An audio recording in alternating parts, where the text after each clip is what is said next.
Our millions are on the march to build up India, whose people had been sleeping for well nigh 200 years until we got our independence in August 1947.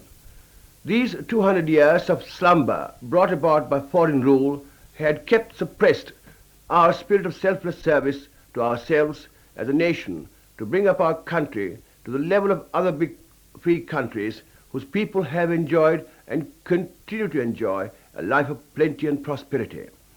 In the last 13 years of our independence, we have had nation-building plans which have produced results good, but not as good as they should have been had every one of us in this beloved land of ours given our very best in our service as Indians at all times.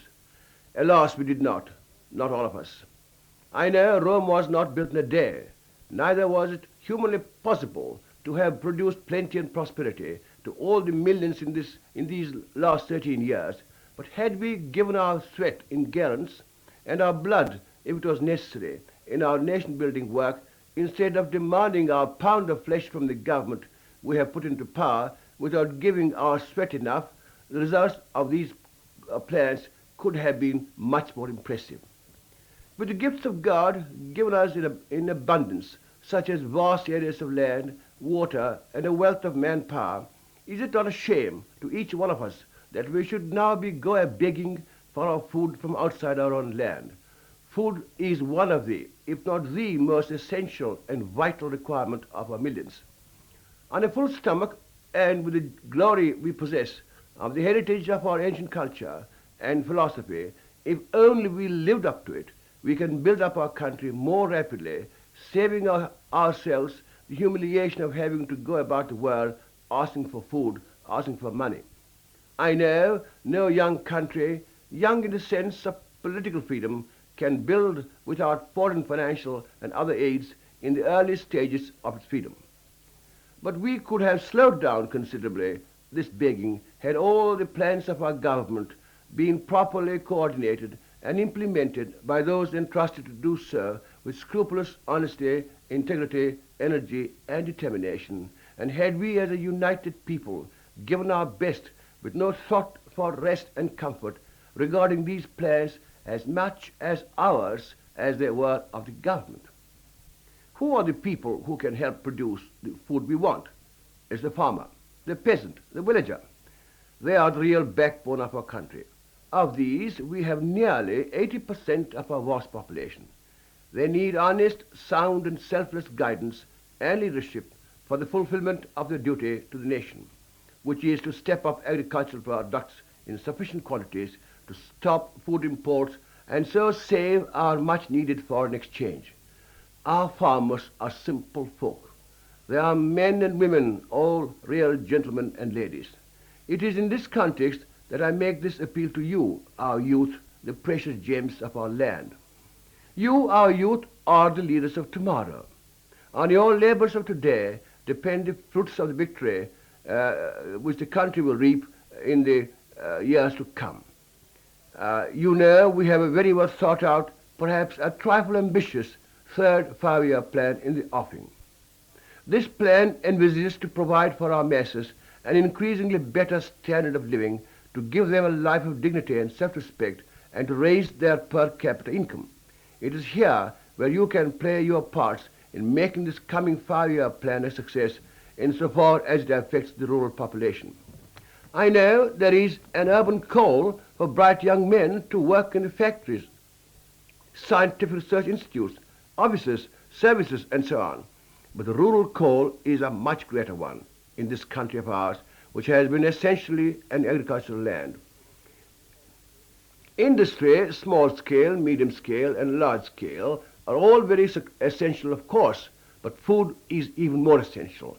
The millions of our rural population have yet to be shown the ways of life and work as practiced by peoples of prosperous countries. You can show them these. Now, what are the essential requisites necessary in them to enable them to become more effective and useful cogs in the huge big nation-building wheel?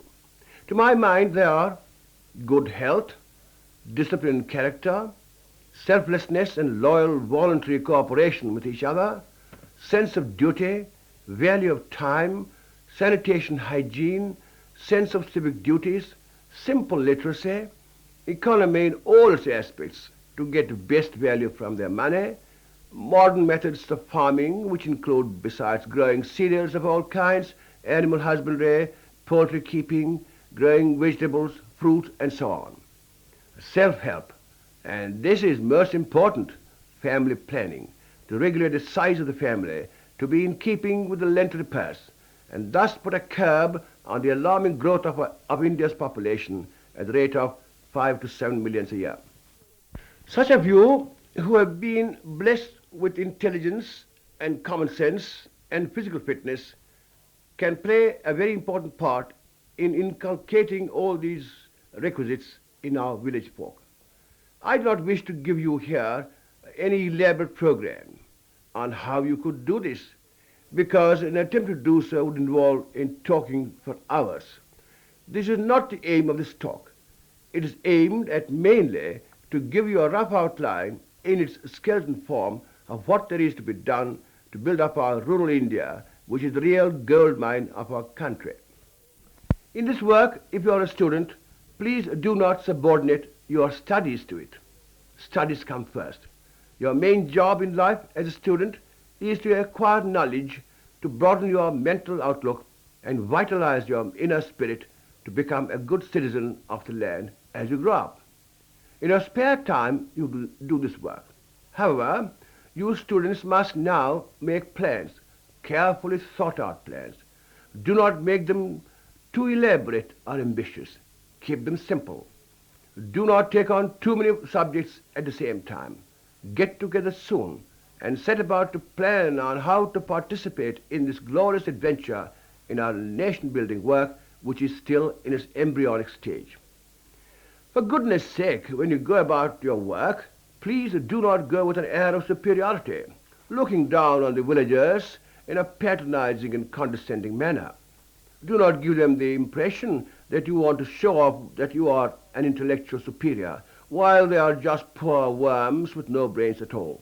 If you do this, you had better pack up and not waste their time nor yours in this great work of rural reconstruction. Go to them with modesty and humility. Do not indulge in mere verbiage, but roll up your sleeves and pull up your socks and do the work yourself which you tell them to do. Show them that you are a real practical guide and philosopher, and not just a waffler preaching platitudes. Remember, our village folk, who may not be blessed with any academic wealth, are blessed by God with a great deal of sound common sense. They are very good judges of what is good and what is bad, of who is an honest man and who a hypocrite. You cannot deceive them. They respect gentlemen and will value their advice because they are themselves gentlemen. As I often said, I envy you for being young and still in the dawn of your life, with the morning, noon, evening, and night yet to follow. With me, I have only the night to follow. You have endless opportunities to help in this rural reconstruction. Go ahead, get cracking. Do not waste an instant's time on useless pursuits, on just meandering about the towns, frequenting cinema houses and eating places. No more strikes, please. You have a sacred duty to our country and to yourselves and to our future generations. I have infinite faith in you. I know you will do big things if only you go about with one thought in your minds, and that is to render service to our land as Indians at all times, imbued with a high sense of moral integrity, honesty, selflessness, and sense of duty, giving your best to the other man regardless of how irksome and inconvenient that service may be to you personally. Give all your spare time for this work. Now is not the time to rest and idle. In the villages, you can organize classes for adults and young people to teach them to read and write their own language and Hindi and how to keep simple family accounts. You can organize short drill classes for adults and young people and make them march about smartly as men and women. This need not cost you any money at all. In all this work you do, please do not overdo anything. Do not take up all their time for your work alone. Your work is only a tiny part of a bigger whole. You must have a thorough knowledge of what you are doing and what are you going to tell them before you go to them? Finally, I make this fervent appeal to all the students' unions in our land, especially to the All India Youth League. Please get down immediately to preparing a plan which I will call the All India Youth Plan for Rural Reconstruction and Development during the third five-year plan.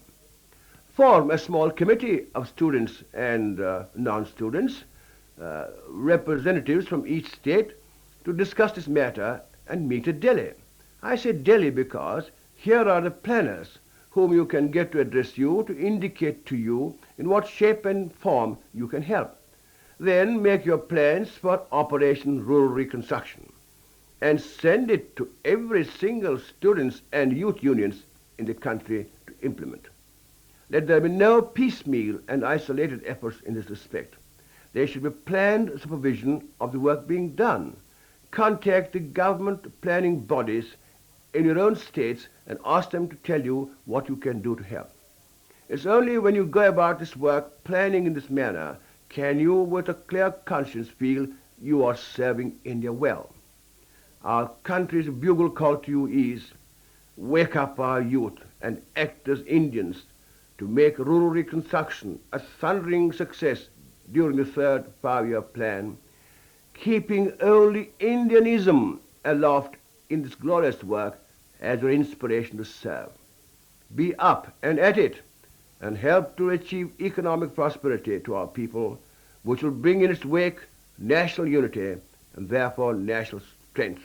God bless you, our dear youth.